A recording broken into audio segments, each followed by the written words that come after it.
This one is Max. Max. Hi, Max. Say hi, Max. Hi, Max. So, again, they're all male siblings and 8 years old. So, if you are wondering why they called white line and they aren't entirely white, Bye na kayo, Max. bye, Max! So, another one is Jack. Si Jack. Hi!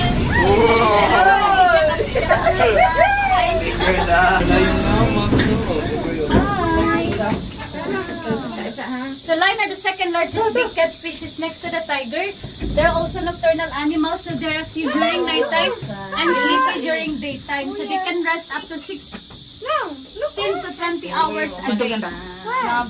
Lion are carnivores and we provide them breast of chicken and beef totaling 5 kilograms to 8 kilograms per lion per day. So a total of 15 to 20. Oh!